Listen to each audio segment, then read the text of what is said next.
할렐루야. 예. 지난주에 인사했었는데 기억하십니까? 스와힐리어로 인사했지 않습니까? 하나님은 당신을 사랑하십니다. 어떻게 한다고 그랬죠? 저 뒤에다 물어봐야 되는데 뭐라고 그랬죠? 까먹었어요? 예, 다시 나도 까먹었어요. 무응구 아나쿠펜다 해보세요. 시작. Right? 예, 맞대요. 마침 저희가 만나고 맞는 거예요. 다시 한번 옆 사람한테 인사하겠습니다. 무응구 아나쿠펜다. 예, 예. 그리고 아침 인사 하나씩 더 해야 될 거 아니요. 하바리자스보이. 예, 다 할 줄 알아요. 이제 다음 주에는 3개 할 거예요. 다음 주에는 3개 할 거예요. 그래서 오늘은 2개 했으니까 하나님은 당신을 사랑하십니다 하고 좋은 아침입니다. 옆 사람하고 인사하세요. 무응구 아나쿠펜다 하바리자스보이. 예, 예. 이제 다 여기 있는 사람들은 다 케냐로 보낼 테니까 그렇게 하세요. 예, 오늘도 우리에게 새로운 날을 주셨습니다. 그리고 4월로 하나님께서 귀한 시간 주셨어요. 예, 지난 한 주간 아침에 교회를 오다 보면 날씨가 너무 좋아갖고 야, 바람 쐬러 가고 싶다 이런 생각이 막 절로 드는데 오늘 이 아침에도 예배를 드릴 수 있도록 하나님께서 인도해 주셨습니다. 좋은 날 주신 우리 하나님을 박수로 한번 찬양하겠습니다. 네. 공산당도 김정은 들어오면 아주 열렬하게 박수를 칩니다. 네. 오늘 우리가 오늘 열왕기하 7장을 봤는데 우리 제일 가까운 승원이가 일어나서 7장을 요약해 주시기 바랍니다. 오늘 본문 말씀을 뒤에 보면 돼요. 맨날 시킬 거니까 그렇게 알고 있어요.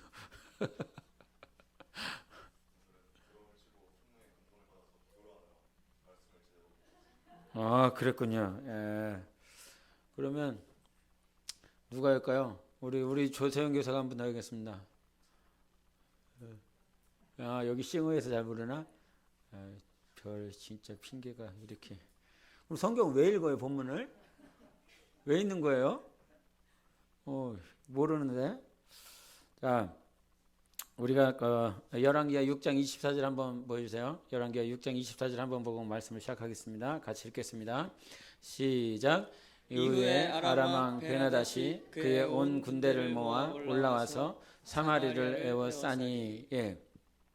아람왕 베나다시 등장을 하는데 오늘 이 말씀을 시작하는 데 있어서 지난주 말씀 가운데 이런 말씀이 있었어요.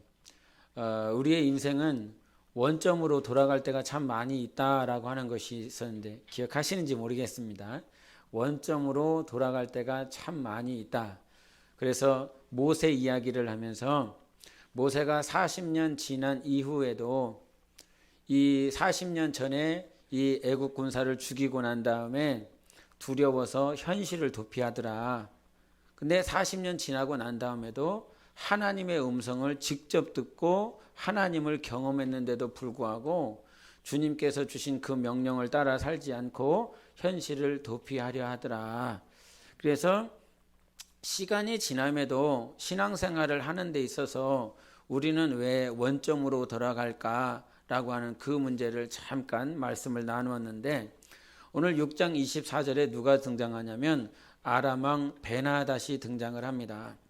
그런데 이 베나닷은 그 이전에 엘리사가 선지자로 지금도 엘리사가 선지자로서 역할을 감당하고 있지만 이 아람왕 베나닷은 사마리아에 군대를 보내서 그 사마리아를 점령하려 합니다. 그런데 하나님께서 엘리사에게 다 가르쳐줘요.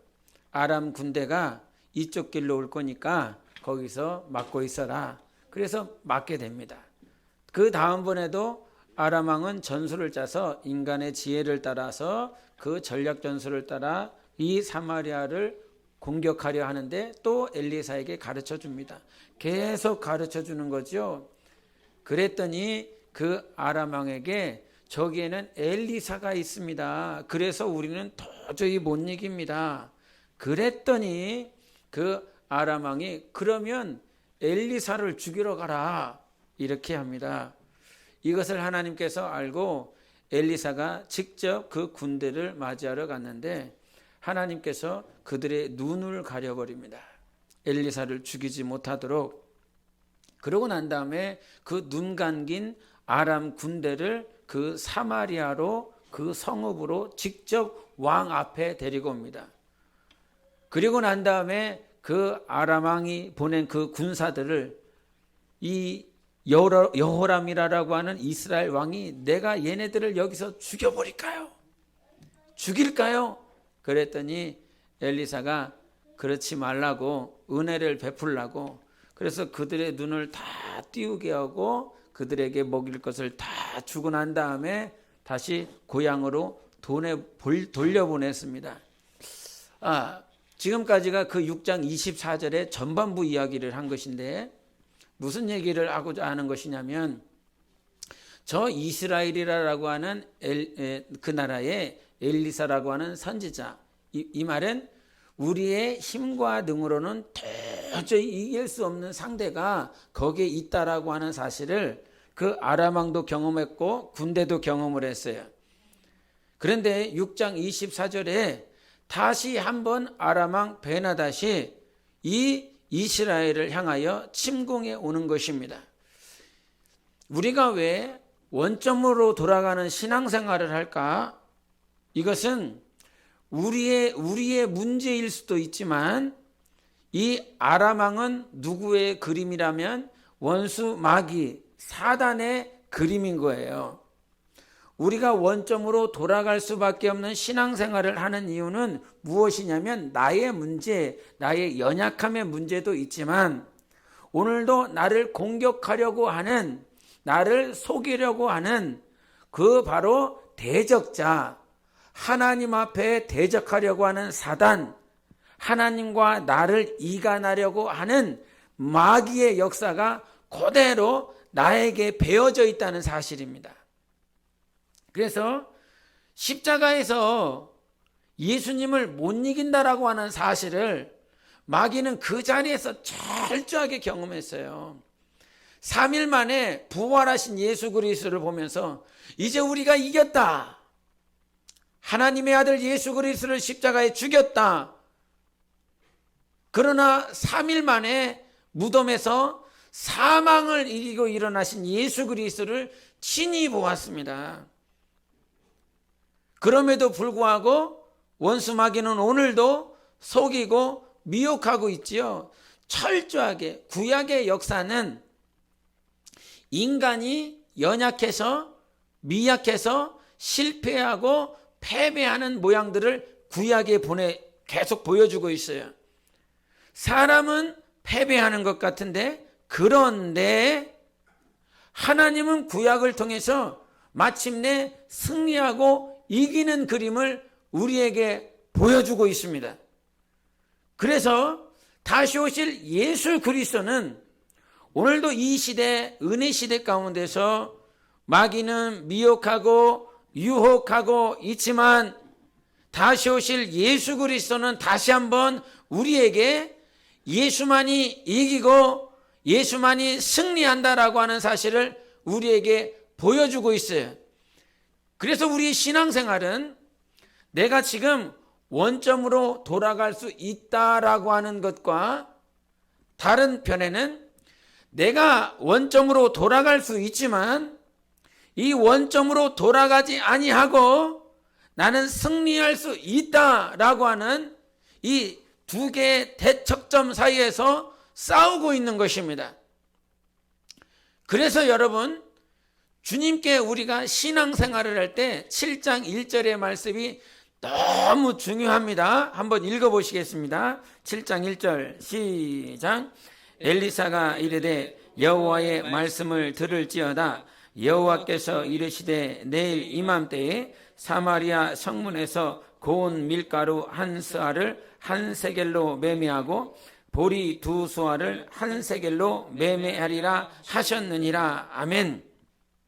7장 1절에 엘리사가 이르되 여호와의 말씀을 들을지어다. 아람 군대가 다시 쳐들어왔습니다. 즉 이 말은 무슨 말이냐면 나라고 하는 존재, 신앙생활을 잘했어. 엘리사를 통해서 하나님께서 그의 군대들의 눈을 가려줘 주시고 우리는 비록 연약하지만 부족하지만 엘리사를 통하여 역사하시는 하나님을 보니까 우리는 이길 수 있겠더라. 반드시 이길 수 있다. 이런 믿음을 가지고 있었어요. 우리도 성령 충만하고 말씀을 많이 읽고 예배 성공하면 두려울 것이 없고 무서운 것이 없고 영적 생활 승리할 수 있고 그런 자신감, 그런 자존감이 있습니다. 그런데 원수가 다시 침공해요. 원수가 왜 다시 침공할까요? 이 말은 여러분의 삶과 여러분의 영혼을, 여러분의 생각과 가치관을 다시 원점으로 돌리려고 하는 것입니다. 한번 패배하고 나면, 한번 실패하고 나면 내가 하나님 앞에 막 성령이 충만하여 모든 것을 다 할 수 있을 것처럼 그렇게 전진해 나가고 또 싸웠습니다. 이겼습니다.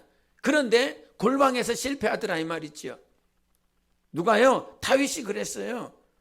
다윗이 이 이스라엘의 통일 왕국을 만들어가고 있었습니다. 그리고 전쟁에서 요압의 그 군대 장관이 싸워서 그 블레셋과의 전쟁에서 넉넉히 이기고 있었습니다. 하나님이 나를 인도해 주고 있다. 하나님이 나와 함께하고 있다. 즉 내 삶 가운데 성령의 감동 감화가 있고 하나님의 축복이 있고 또 응답이 있고 거칠 것 없이 달려나가고 있을 때 원수 마귀가 나를 골방에다 두고 그 골방에서 나를 철저하게 하나님 앞에서 넘어뜨리려고 하는 그 시점이 우리에게는 반드시 있다는 것입니다.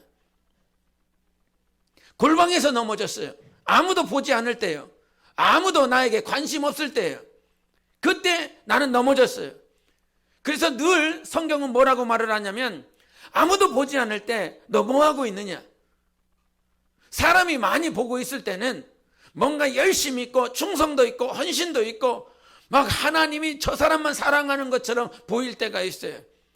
그런데 정작 아무도 보지 않을 때 골방에 있을 때 아람 왕 그 베나닷처럼 그가 나에게 침공하여 들어오고 있는 것입니다. 원점으로 돌아가려고 만들어낸 것.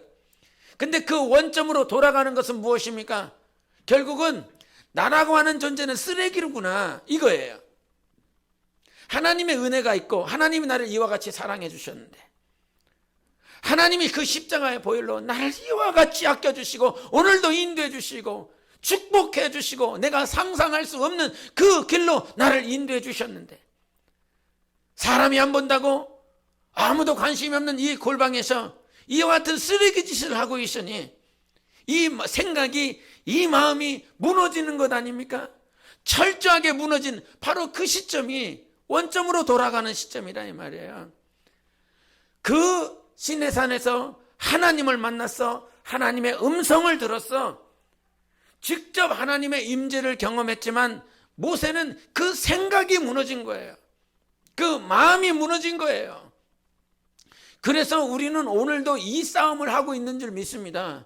히브리서에 말씀하신 것처럼 주님이 간곡하게 말씀하신 게 뭐예요? 피 흘리기까지 싸워야 되는데 그 대상이 뭐라고 그럽니까? 죄라고 그래요. 죄와 싸우되 이 죄라라고 하는 것은 내가 가벼이 넘길 것인 것이 아니라 내가 피 흘리기까지 싸워야 될 상대가 죄라고 말씀해 주셨어요. 주님도 이 땅에 오셔서 당신이 십자가에서 피 흘려야만 이길 수 있는 거였어요. 창에 옆구리 못 박히고 창에 찔리고 6시간 반 동안 고통스러워야 되고 정말 이 자리에서 빨리 내려오고 싶고 그 자리를 포기하고 싶고 바로 그것이 죄라 이 말이에요. 그런데 지금 그와 같이 원점으로 돌리려고 하는 그 아람 왕의 공격 앞에 엘리사는 다른 전략이나 다른 전술을 말하지 않아요. 여호와의 말씀을 들을지어다. 이 한마디만 해요. 이 한마디만. 그런데 이 말씀이 어디에서 초래된 것이냐면 신명기 6장 4절과 5절에서 말씀하고 계십니다. 같이 읽어보시겠습니다. 시작. 이스라엘아 들으라. 우리 하나님 여호와는 오직 유일한 여호와이시니 너는 마음을 다하고 뜻을 다하고 힘을 다하여 내 하나님 여호와를 사랑하라. 6장 4절에 뭐라고 말씀하세요? 이스라엘아 들어라. 쉐마 이스라엘 들으라는 거예요. 신명기는 다시 말을 하지만 과거에 다 죽어버렸어요. 출애굽 1세대는 전멸을 했어요. 그런 그들에게 다시 세우고 싶으셔서 모세를 통하여 그 광야에서 말씀을 하실 때 다른 전략 전술이 필요한 게 아니에요. 무너져 버렸어요. 이 말은 그 출애굽 1세대가 다시 애굽화가 되었다는 말입니다. 원점으로 돌아갔다는 것입니다. 비록 그들의 육신은 하나님이 인도하신 광야에 있지만, 육신 자체는 하나님이 인도한 곳에 있지만 생각과 마음과 이 마인드, 가치관이 다 무엇화? 애굽화 되었다는 거예요. 애굽으로 돌아갔다는 거예요. 왜 망하느냐? 왜 원점으로 돌아가느냐? 이 말은 여러분의 생각이, 여러분의 신앙이 애굽화가 되기 때문인 것입니다. 말씀을 들어야 돼. 그래야 애굽화를 벗어날 수 있어요. 애굽화로 돌아가지 않고, 애굽으로 돌아가지 않고, 이 광야에서 나의 영혼이 원점으로 돌아가지 않고 승리할 수 있는 것은 바로 하나님의 말씀을 들어야 된다는 것입니다. 그래서 중요한 것이 무엇이냐면 이 말씀을 들으라라고 말씀하시면서 이 터가 이제 6장 6절부터 9절까지 무슨 얘기를 하냐면 손에 말씀의 띠를 떼라. 이마에다가 이 말씀을 붙이고 다녀라. 그리고 좌우 문설주에다가 하나님의 말씀을 기록해라. 우리가 하박국에 보면 2장에 그와 같이 대적들이 쳐들어왔습니다. 그러면서 하나님께서 철저하게 이 의인이라 할 수 있는 이 이스라엘 백성들을 다 무너뜨렸어요. 그러니까 하박국이 너무 의아한 거죠. 하나님이 선택한 백성이잖아요. 하나님이 의롭다라고 한 백성 아닙니까? 그런데 어떻게 저 불의한 민족이 쳐들어와서 의롭다라고 말할 수 있는 이 민족을 철저하게 무너뜨릴 수 있습니까? 왜 그런지 말씀해 주십시오. 왜 이와 같이 우리를 인도하시는지 알고 싶습니다. 주님 내게 말씀하여 주시옵소서. 그럴 때 2장에서 뭐라고 말씀하십니까? 너희는 달려가면서도 하나님의 말씀을 볼 수 있도록 하라라고 말씀해 주셨어요. 왜 원점으로 돌아가냐면 이 하나님의 말씀이 내 앞에 보여야 되는데 이 보이는 하나님의 말씀, 들어야 될 하나님의 말씀보다 바로 내가 원수마귀가 가져다주는 그 가치관이 더 크기 때문인 것입니다. 아람 군대가 더 크게 보이고 그 사마리아를 쳐들어왔었던 그 아람 왕의 군대 숫자가 더 많고 그들은 병기가 더 많고 전술도 전략도 뛰어나기 때문에 우리는 하나님의 말씀을 잊어버린다는 거예요. 그런데 여러분 이 말씀을 들었을 때 애굽화가 된다라고 하는 것은 2절을 한 번 더 보시겠습니다. 2절 같이 읽어보시겠습니다. 2절 시작. 그때에 왕이 그의 손에 의지하는 자 곧 한 장관이 하나님의 사람에게 대답하여 이르되 여호와께서 하늘에 창을 내신들 어찌 이런 일이 있으리요 하더라. 엘리사가 이르되 네가 네 눈으로 보리라. 그러나 그것을 먹지는 못하리라 하니라. 아멘. 33절을 보세요. 6장 33절. 6장 33절 시작. 무리와 말을 할 때에 그 사자가 그에게 이르니라. 왕이 이르되 이 재앙이 여호와께로부터 나왔으니 어찌 더 여호와를 기다리리요. 아멘. 지금 엘리사에게 왕이 사신을 보낸 사건이 6장이었고 7장은 뭐냐면 하나님께서 이렇게 쉽게 표현하면 이 과거에 이 밥 한 그릇이 1,000,000원짜리가 된 거예요. 이제 기근이 심해져서 밥 한 그릇이 1,000,000원이야. 그런데 하나님께서 이제는 너희들이 저 소 한 마리를 5,000원에 먹을 수 있다, 이렇게 표현한 거예요. 소 한 마리를, 한우를 그와 같이 하나님께서 일하시겠다라고 말씀을 해주셨어요. 그러니까 들어야 되는 건 저 어떻게 아람 왕을 쳐 부술까 이길까가 아니라 지금 하나님께서 단번에 역전시키실 것이라고 말씀을 하셨다면 우리의 전술과 전략은 하나님의 말씀을 인정하는 것입니다. 그것이 우리의 전략이에요. 전술이에요. 다른 것이 할 수 있는 것이 없어요. 그런데 하나님께서 그와 같이 말씀하시는 그 순간에도 왕은 지금 아람 왕이 쳐들어온 것은 누구 때문이냐면 하나님께서 하신 것이야라고 지금 여러분이 읽었었던 것이 6장 33절이야. 예? 그 6장 33절이 무슨 말씀이냐면 왕이 이 엘리사에게 보내서 지금 이와 같은 전쟁이 날 수밖에 없고 기근이 일어날 수밖에 없는 것은 바로 하나님께서 하신 것이야. 이거 놀라운 신앙 아니에요? 놀라운 신앙이에요. 놀라운 신앙. 그런데 7장 2절에 봤을 때 엘리사를 통해서 이와 같이 소 한 마리를 5,000원에 먹을 수 있을 거야 라고 말을 해주는데 그 왕 옆에 바로 붙어 있었던 장관은 이거는 도저히 불가능한 거야. 하나님이 살아계신다라고 한들 이거는 불가능하다. 즉 왕과 왕 옆에 붙어 있었던 그 장관의 생각이 무엇인 줄 압니까? 왕의 생각이 무엇인 줄 압니까? 이 일은, 전쟁과 기근은 하나님께서 하신 것이다. 그런데 하나님이 직접 하실 것이라고 말씀하고 있는 엘리사의 말에는 강하게 부정을 해요. 그 장관의 신앙과 왕의 신앙이 별반 차이가 없는 것이라 이 말입니다. 여러분, 우리의 신앙이 그럴 수 있어요.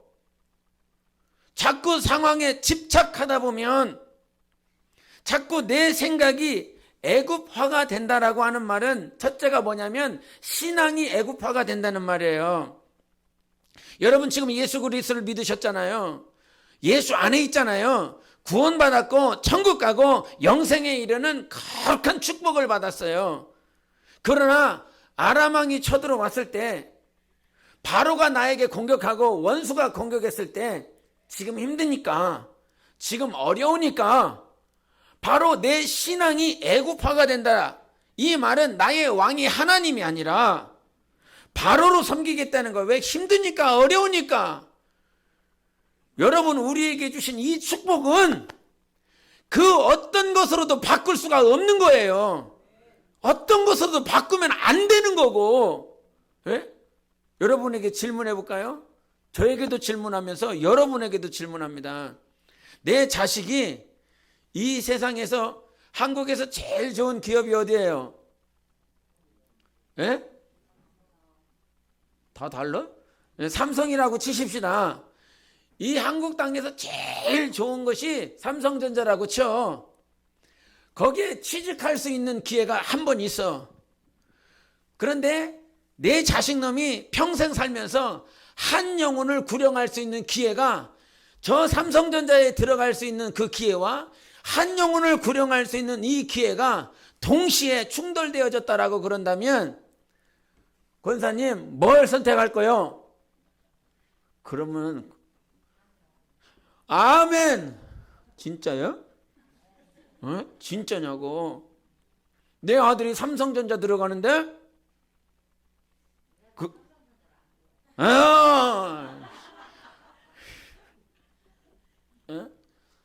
내 아들이 인류대학에 들어갈 수 있어.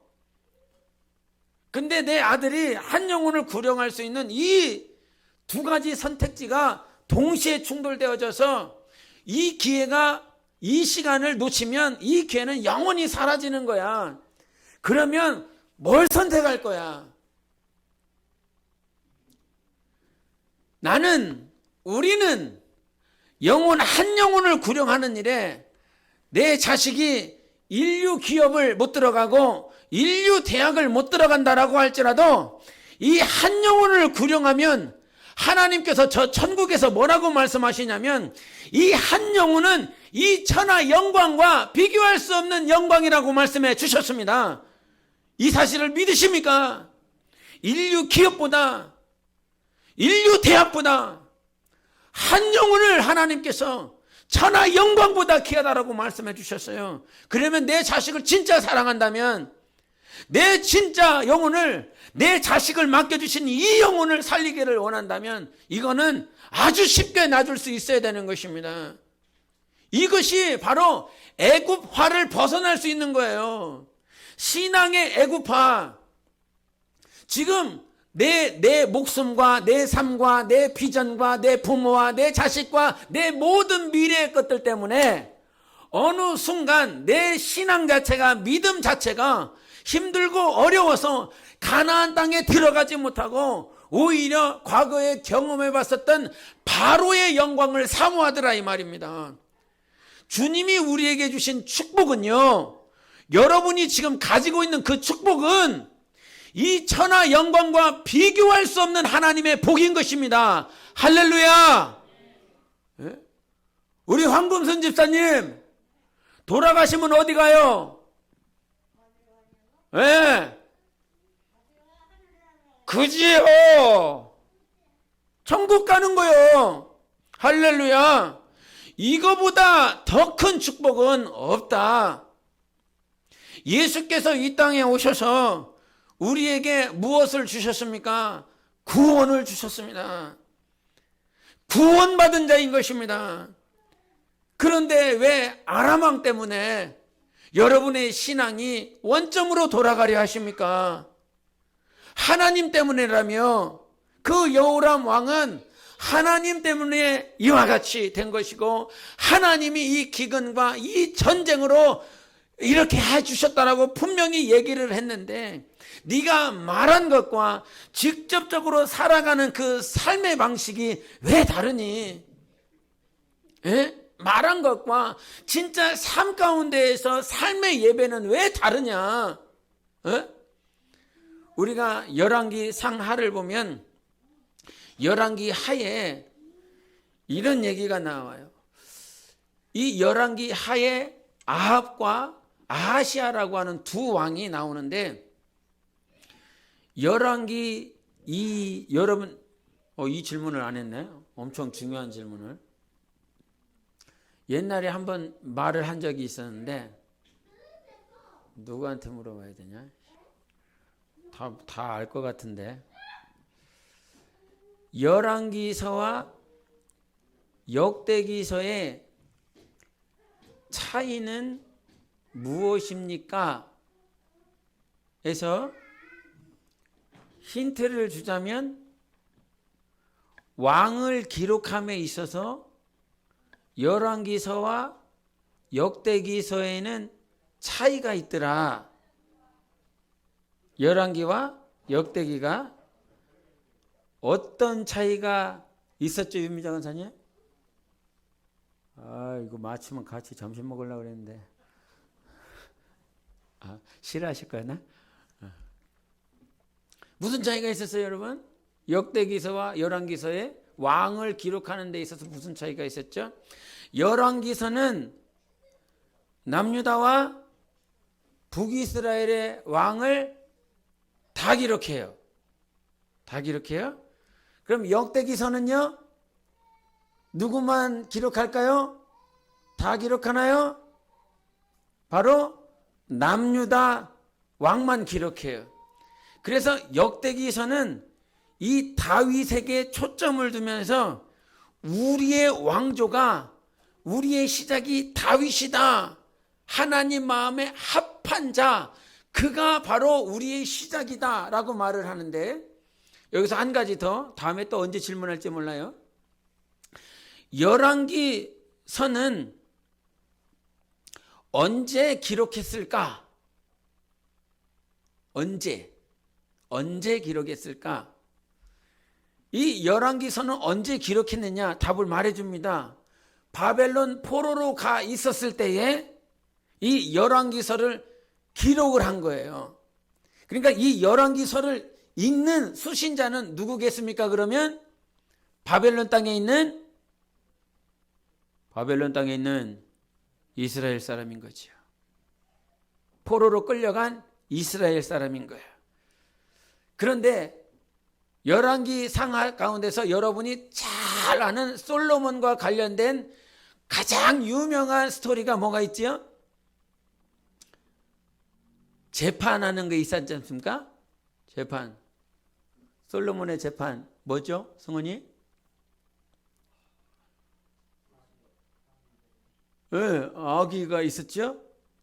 아기가 있는데 이 아기가 있었는데 이 아기가 하나가 죽었다 이 말이에요. 근데 이 아기가 도대체 누구 아이냐? 그런데 이 진짜 엄마는 이거 왕이 아이를 확 반절 짜게래. 그랬더니 진짜 엄마는 뭐라고 그럽니까? 그 아이를 살리기 위해서 포기하지요. 살려만 주세요. 살려만 주세요. 죽이려고 그랬더니 그런데 가짜 엄마는 아이 죽여라 이런다 이 말이에요. 이 얘기가 왜 기록됐을까? 수신자가 누구라고요? 바벨론에 있는 이스라엘 백성들, 포로로 끌려간 사람들, 실패한 사람들, 버림받은 사람들, 전쟁 가운데서 지고 패배하고 버림받은 것과 같은 그 이스라엘 백성들이 이 솔로몬의 재판을 보면서 무슨 생각을 하느냐? 하나님이 왜 이 말씀을 기록했느냐? 지혜 있는 재판을 했네 솔로몬이 이 얘기하려고 이 성경을 기록하였느냐? 이것이 아니라 바벨론 땅에 포로로 끌려간 너희들 잘 들어, 잘 봐. 왜 솔로몬이 재판을 했을 때에 판을 짜게라고 했는지, 그리고 진짜 엄마는 그 자기 아이인데 자기 아이기 때문에 자기가 얻어야 되고 자기 집으로 돌아가야 되고 재판 끝나고 나면 자기 아이를 얻어서 자기 집으로 귀가해야 되는데 귀가하지 못하고 거기에다가 내버려 두고 포기하고 그렇게 가야 되는지, 왜 그 이야기가 기록됐는지 알겠냐? 수신자들은 지금 그 상황을 보면서 이 솔로몬의 재판이 왜 기록되었는지 너무나 잘 아는 거야. 하나님이 너희들을 왜 바벨론 땅에 버렸겠냐? 이 말은 마치 너희들 생각에는 왜 우리 진짜 엄마가 나를 포기하지? 이거 똑같은 거지요. 내 진짜 엄마인데 왜 포기하는 거야? 이렇게 그 아기는 말할 수 있어요. 그런데 엄마는 누구를 살리기 위해서요? 아기를 살리기 위해서요. 원수에게 넘기고 싶지 않아서요. 귀신들에게 빼앗기고 싶지 않아서요. 사탄에게 조롱받게 하지 않기 위해서요. 그래서 엄마는 힘이 들고 엄마는 고통스럽고 눈물을 머금어야 되지만 내 사랑하는 아들, 내 피를 토하여 낳은 그 아들을 품에 안고 집에 돌아가고 싶지만 잠깐 마음을 내려놓고 포기한다 이 말이에요. 그러나 포기하는 것이 아니라 바벨론 땅에서 보내서 그들을 연단시키고 그들을 하나님의 말씀으로 가르치고 그들이 마치 그 광야에서 아무도 없는 그 땅에서 나를 포기한 것과 같은 그 하나님 앞에서 다시 일어나고 다시 단련되고 다시 세워지고, 그래서 그 시간들 70여 년의 시간을 보내면 그 하나님께서 예리야 미엘을 통해서 하신 말씀이 무엇입니까? 70년만 견뎌. 70년만 견뎌라. 그러면 내가 너희를 다시 내 고궁, 내 땅 예루살렘으로 돌아오게 하리라 말씀해 주신 것이에요. 하나님이 포기하지 않은 것입니다. 하나님이 우리를 놓지 않은 것입니다. 그런데 실상 우리의 모양을 보면 어떻습니까? 하나님 어디 계시는 거예요? 왜 나를 포기한 거예요? 나를 사랑한다며요. 나를 아들이라 말하며 딸이라 말하며 나를 당신의 기업자라고 말씀하시지 않았습니까? 왜 포기하는 거예요? 하나님은 한 번도요 우리를 포기했다라고 하는 성경이 없어요.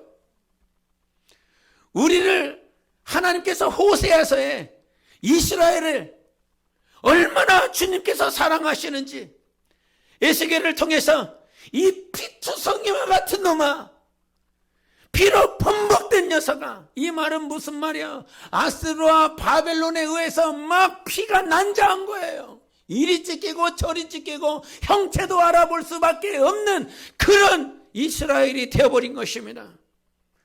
얼마나 아픈지, 얼마나 상처가 많은지. 그런데 그 아기와 같은 이스라엘에게 주님은 말씀하시잖아요. 살아있어라, 살아있어라. 이 말은 무슨 말이에요? 주님이 오셔서 찾으시겠다는 거예요. 주님이 오셔서 우리를 당신의 품으로 인도하시겠다는 거예요. 원수마귀는 오늘도 우리를 골방에서 우리가 혼자 있을 때 우리의 수많은 상처와 우리 이 안에 있는 더러운 생각과 아픔과 정말 외로움과 그 어떤 것으로도 표현되지 않는 그런 고통들로 우리를 다시 애국화 시키려지만, 바벨론화 시키려 하지만, 주님은 오셔서 우리를 하나님의 말씀대로 회복시키시라 말씀해 주셨어요. 그래서 엘리사가 이르되 여호와의 말씀을 들을지어다. 지금은 기근이요, 지금은 전쟁이요, 그 어떤 것으로 아무것도 할 수 없지만 하나님은 그 말씀대로 마침내 우리의 삶을 축복으로 바꿔주실 것입니다. 우리의 영혼을 영광으로 바꿔주실 것입니다. 그 어떤 것으로도 우리의 영혼을 바꾸시지 않으세요. 하나님은 지금도 우리에게 주신 그 말씀을 따라서 일하시는 하나님이십니다. 일하고 계십니다. 한 가지 더 말하고자 하는 건 성 안에서는 하나님의 말씀을 다 받았어요. 성 안에 있는 자들은 다 받았어요. 그러나 그 가운데서는 하나님의 말씀을 믿는 자가 있고 믿지 아니하는 자가 있어요. 이 성 안에, 마치 이 예배당 안에서는 지금 말씀을 듣는 사람이 있다고요. 근데 말씀을 듣는 사람들 가운데서는 일부 백성들처럼 정말 하나님께서 그렇게 하실 거야. 왜? 이미 경험했었거든. 엘리사를 통해서 하나님께서 그 아람 군대의 눈을 가리셔서 이기게 하신 경험을 그들은 가지고 있거든요. 그래서 이 7장에 들어와서 하나님께서 일하실 것이다 라고 하는 이 말씀에 믿음을 가지고 기다리는 사람이 있고, 어느 한 부류는 믿음과 전혀 상관없이 하나님이 살아계신다 할지라도 이것은 불가능하다라고 불신하는 자들이 있어요. 이 안에도 분명히 그럴 것입니다. 우리는 완전하지 않기 때문에 분명히 그럴 것입니다. 여러분, 믿음의 애국파가 되지 마세요. 이 믿음이 젖과 꿀이 흐르는 땅으로 진격해야 되고, 이 우리의 믿음이 하나님의 말씀을 더욱더 본받아야 되는 것입니다. 덴마크가 또 선진국이 16개국이 동성애를 합법화시켰어요. 그래서 어디를 가서도 예수만이 구원이다, 예수 외에는 진리가 없다, 이 얘기를 할 수가 없는 나라가 되어버렸어요. 그런데 왜 그와 같이 정치 세력이 결탁이 되어지고 나라가 망할 징조로 그렇게 흘러가느냐? 그 터에는, 그 근본에는 뭐가 있냐면 그 안에 있는 나라들의 교회를 보게 돼요. 그리고 신학교를 보게 돼요. 그런데 16개 국가 다 그 안에 그 뿌리를 살펴보면 신학 자체가 이미 다 퇴폐적이 됐어요. 신학, 즉 하나님을 향한 학문이, 하나님을 향한 말씀이 무너지기 시작했다는 말이에요. 하나님의 말씀이 무너지니까 하나님을 말씀을 대하고 있는 민족과 그 사람들이 타협되어지고 무너지기 시작하니까 이 세상을 다루기에 원수마귀는 너무 편한 것이지요. 여러분, 제발 부탁합니다.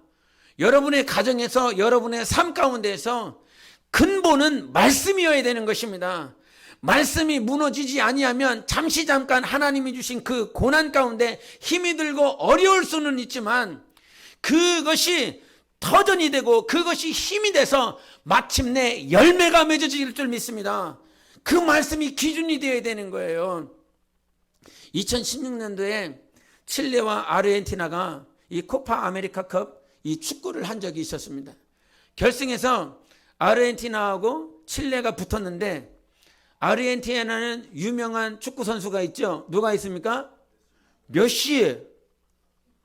웃으라고 한 거예요. 메시가 있어요. 예? 메시가 있는데 이 세계에서 가장 으뜸이라고 하는 선수가 있는데 이 아르헨티나가 전반전, 후반전, 연장전까지 다 했는데도 이기지 못하고 결국은 승부차기를 했는데 승부차기에서 4대2로 져버린 거예요. 그러니까 이 아르헨티나의 뭐 정치권, 뭐 여론들이 다 메시 필요 없다고, 너 은퇴해야 된다고, 그렇게 유럽에서는 돈 많이 벌면서 잘하는데 왜 국가대표만 오면 이 모양 이 꼴이냐고 계속 욕을 한 거예요. 그러니까 그 소리를 듣고 메시가 나 그럼 이제부터 은퇴를 하겠다고, 당신들의 말처럼 내가 은퇴하겠다고, 나도 은퇴를 할 수밖에 없겠다고 그러면서 은퇴 선언을 해버린 거예요.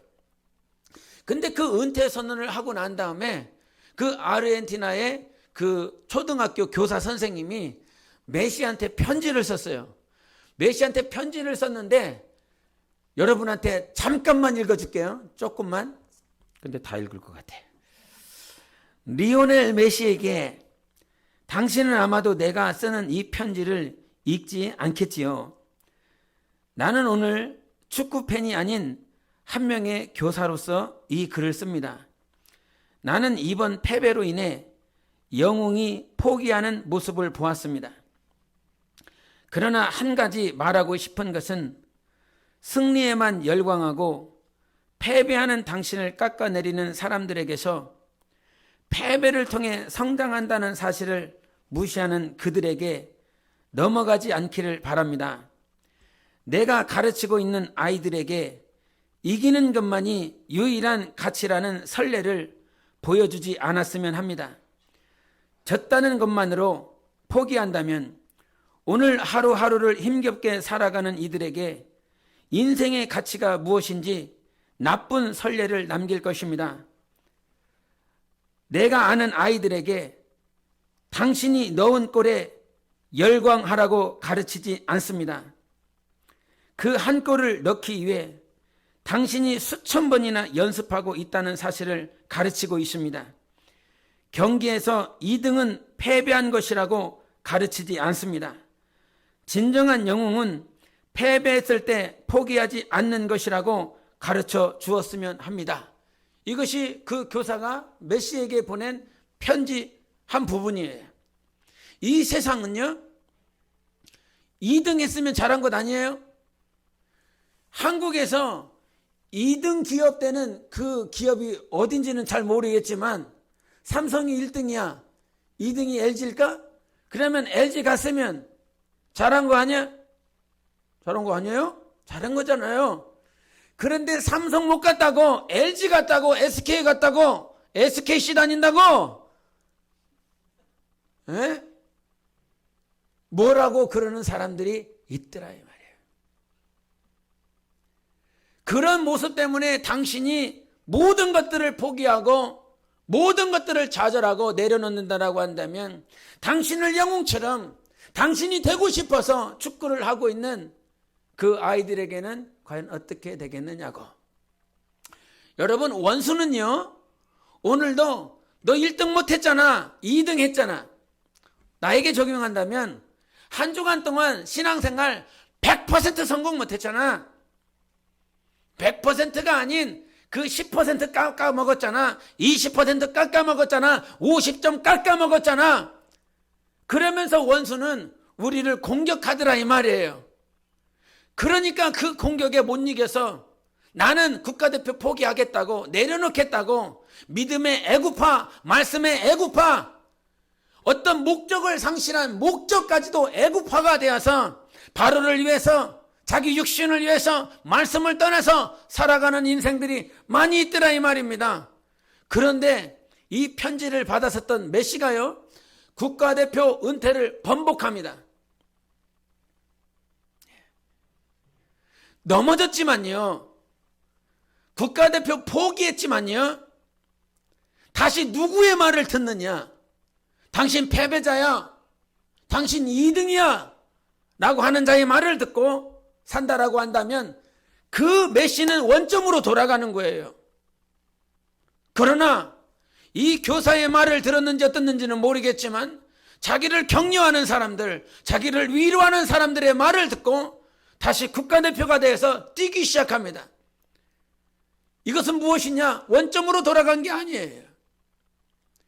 고난도 있었고 아픔도 있었지만 그 아픔과 고난을 통하여 그는 다시 한번 업그레이드 된 것이지요. 그의 마음이요.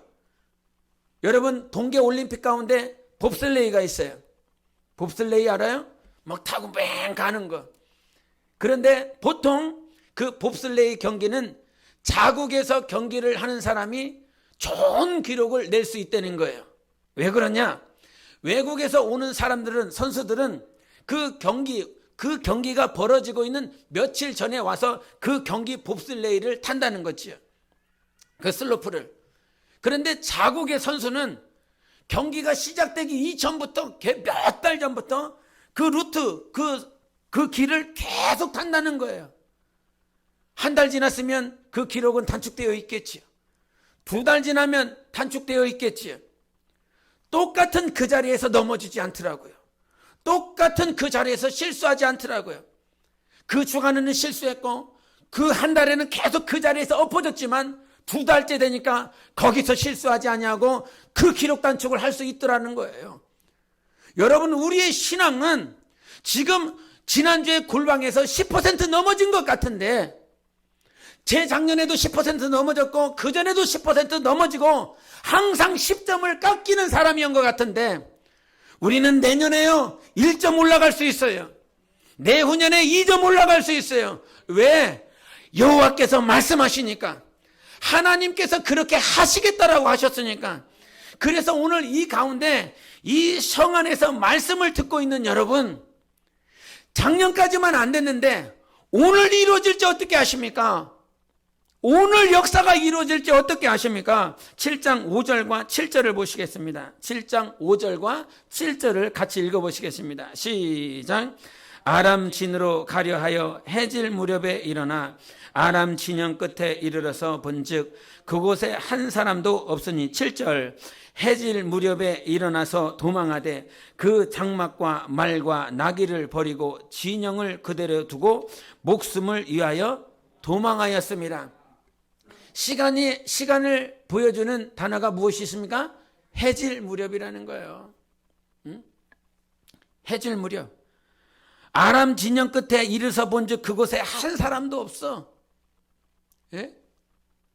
그들이 이미 이 성 안에서는 이 해질녘이 다 됐어요. 해질녘에 그들은 성문을 닫고 나병 환자는 성 안으로 들어올 수가 없으니까 밖에 있단 말이에요. 이미 해가 어두워졌기 때문에. 근데 이 사람들은 말씀을 들은 사람들이에요. 나병 환자는요 못 들어요. 왜? 성 안에 들어갈 수가 없다니까요. 성 안에서 하나님의 말씀이 선포가 되었어요. 나병 환자는 말씀이 어떻게 진행되는지, 무슨 말씀이 있었는지 들어본 적도 없고 내용도 몰라요. 그런데 우리가 안에 들어가든 여기서 있든 이 자리에 있든 아람 진영을 향해서 우리가 들어가서 거기서 가든 우리는 죽는다. 그러니 우리가 여기 있어도 죽고 저기 가서도 죽는니까 우리가 가보자라고 말을 해요.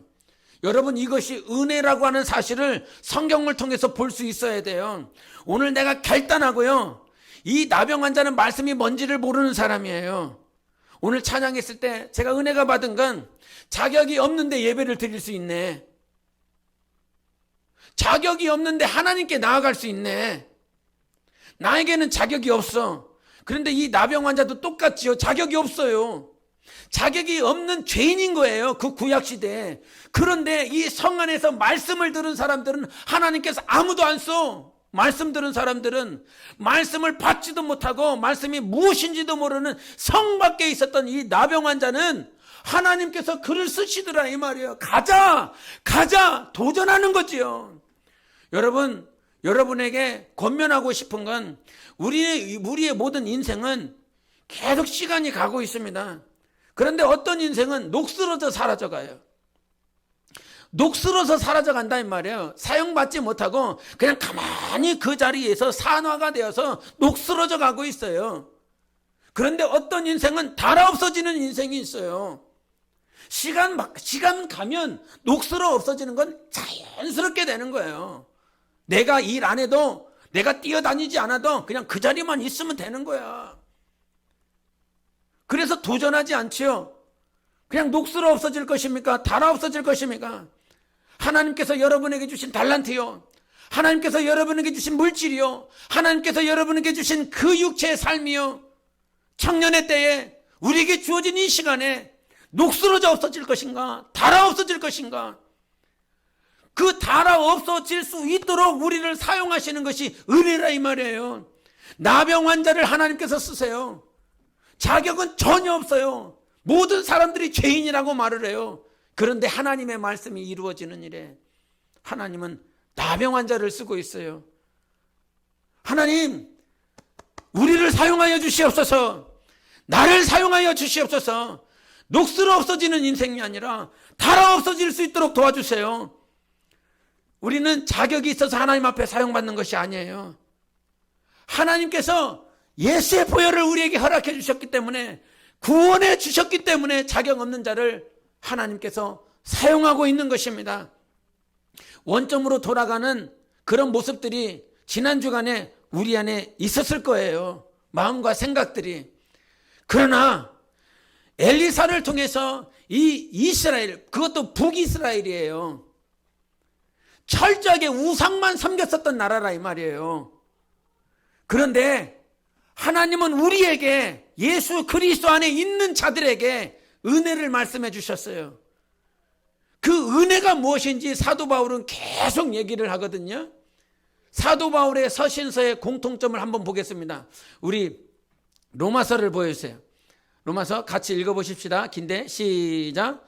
로마에서 하나님의 사랑하심을 받고 성도로 부르심을 받은 모든 자에게 하나님 우리 아버지와 주 예수 그리스도로부터 은혜와 평강이 있기를 원하노라. 고린도서 시작. 하나님 우리 아버지와 주 예수 그리스도로부터 은혜와 평강이 있기를 원하노라. 갈라디아서 우리 하나님 아버지와 주 예수 그리스도로부터 은혜와 평강이 있기를 원하노라. 하나님 우리 아버지와 주 예수 그리스도로부터 은혜와 평강이 너희에게, 마지막으로 하나님 우리 아버지와 주 예수 그리스도로부터 은혜와 평강이 너희에게 있을지어다. 계속 다 읽을 수가 없어서 제가 5구절만 얘기를 했지만, 로마 교인들을 향해서, 고린도 교인들을 향해서, 갈라디아 교인들을 위해서, 빌립보, 에베소, 골로새서, 이 에베소서, 빌립보서, 골로새서는 사도 바울이 로마에 있었을 때잖아요. 그런데 그 있을 때에도 사도 바울이 로마 교회든 고린도 교회든 모든 교회들에게 인사말로 강조한 것이 무엇이냐면 은혜와 평강이 있을지어다. 아멘. 은혜가 있어야 됩니다. 평강이 있어야 됩니다. 나의 노력과 나의 수고가 아니라 하나님이 은혜를 주시면 우리는 이길 수 있다 이 말이에요. 원점으로 돌아가지 않고요. 하나님께서 노아에게 말씀하실 때 창세기 6장 8절에 노아는 은혜를 입었더라고 말을 해요. 노아가 은혜를 입었을 때, 노아를 강조할 때 다른 거를 강조 안 해요. 맨 처음에 노아를 부를 때에 은혜가 있더라, 은혜를 입었더라.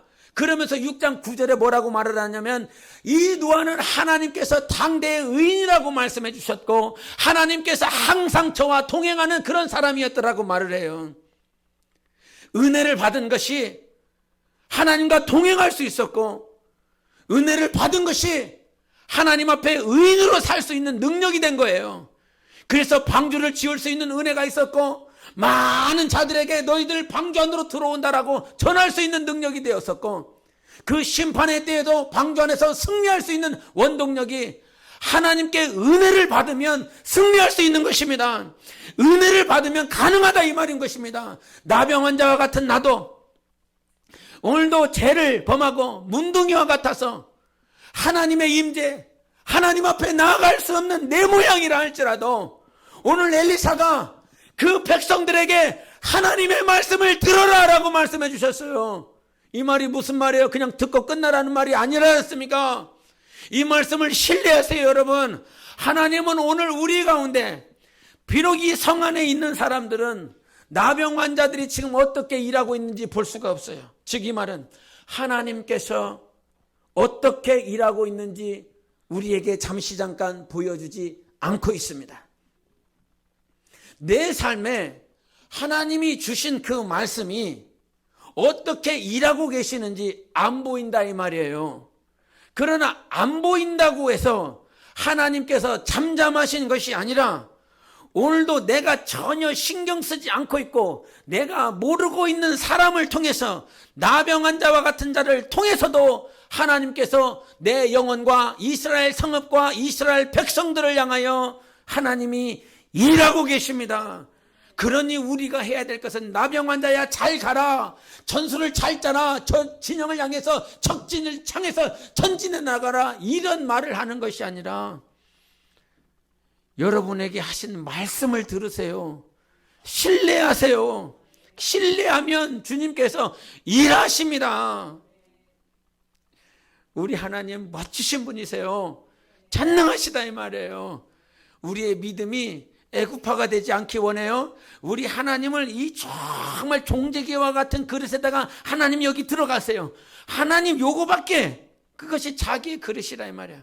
하나님이 우리의 믿음을 크게 하실 줄 믿습니다. 하나님께서 역사하고 계십니다. 이 믿음 가지고 이번 한 주간도 하나님의 말씀을 신뢰하며 승리하시기를 예수 이름으로 축원합니다. 기도하십시다. 하나님은 살아계십니다. 오늘도 우리에게 말씀하신 줄 믿습니다. 종지기와 같은 내 믿음을 포기하시지 않고 그 바벨론 땅의 포로가 되게 하여 주셔서 잠시 잠깐 우리를 단련하시고 우리를 그 고통 가운데 두셔서 하나님의 사랑이 무엇인지, 하나님께서 얼마나 우리를 아끼고 계시는지 알게 하시는 하나님을 찬양합니다. 하나님 아버지, 원점으로 돌아갈 수밖에 없는 우리를 오늘도 포기하지 아니하시고 사랑하시고 말씀해 주시니 감사합니다. 일어나게 하여 주시옵소서. 전능하신 하나님과 일어날 수 있도록 예수의 외치고 기도하시겠습니다.